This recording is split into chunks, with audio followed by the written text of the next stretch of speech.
Hey there, observers! This is Taiwan Observer. And let's take a look at the news. I'm Vincent, your regular anchor, and this is... Liam, your not-so-regular anchor. Alright guys, the first story we're going to be talking about today is that teen in America who was arrested. He told his friend in a joking manner, according to police and media outlets, that he was going to be shooting up his school on May 1st. But even though he was joking, this alarmed the other students at the school enough that they spoke to their teacher and told their teacher what was going on, who then passed on the information to law enforcement. And so he was arrested for making terroristic threats. When they arrested him, they went to go search his room, and what they found in his room was a bulletproof vest, live ammunition, a crossbow with a scope, and other equipment pertaining to assault rifles. The boy, according to his parents and to some of his classmates at school, was a military enthusiast and wanted to work in law enforcement in America when he grew up. Apparently he didn't get the memo that school shootings are a big no-no in the US, so even joking about them will get you in a whole heap of trouble. What do you guys think? Is this guy serious? Did he really want to shoot up the school? Or was he just actually joking with his friends and this big misunderstanding got way out of hand? Well, what do you guys think? Let us know in the comments. But enough about Taiwanese teens in the US. Let's talk about Taiwanese teens and what they're getting up to right here in Taiwan. Extreme selfies.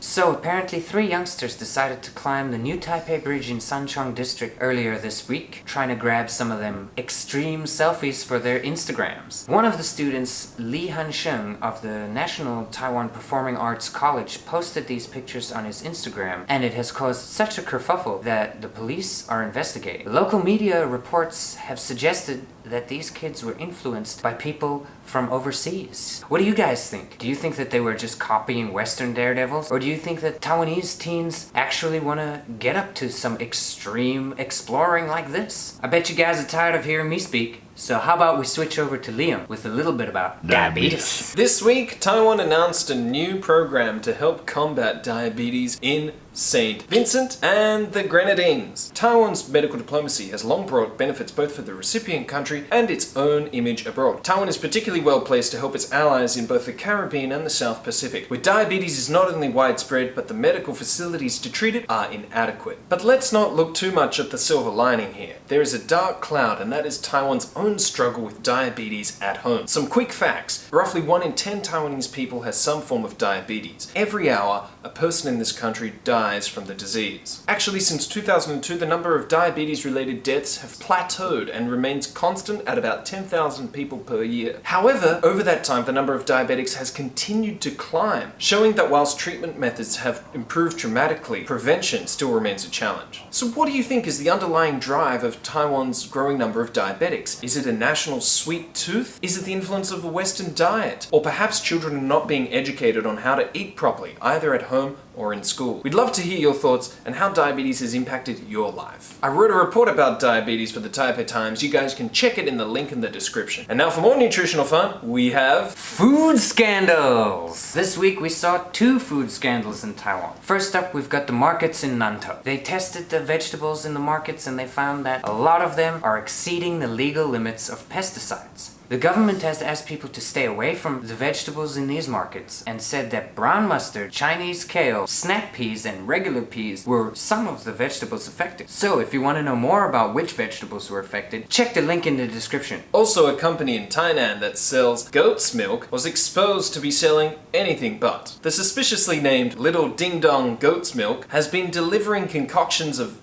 cow's milk, powder, and all manner of other dairy ingredients, pretty much anything except goat's milk, to customers' doors for many years. What a disappointment for all those customers who believed in the purported health benefits of the product and woke up every morning to hear the little ding dong of their goat's milk arriving. But seriously, Liam, goat's milk sucks. Especially faux goat's milk. But you know what doesn't suck, guys?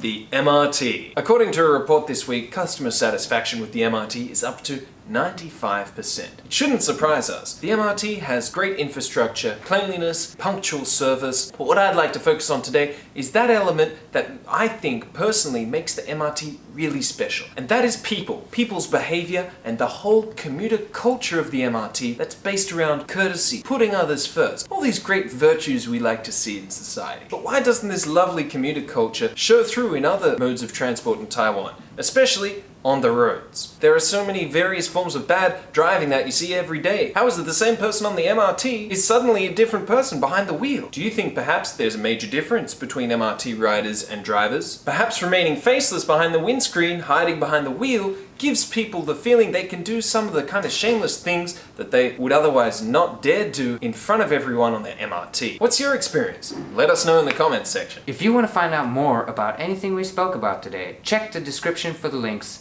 All the articles will be posted there. And a little announcement for you guys. On Qingmingjie, we'll be going down to spring break to check out the party and to do a couple of live streams from the beach. So, if you guys are interested in spring break or you're interested in checking out any of our upcoming live streams from our road trip, please remember to stay tuned on Friday, because that's what we're gonna be doing all day long. That concludes our show. So catch us next time. Taiwan Observer out!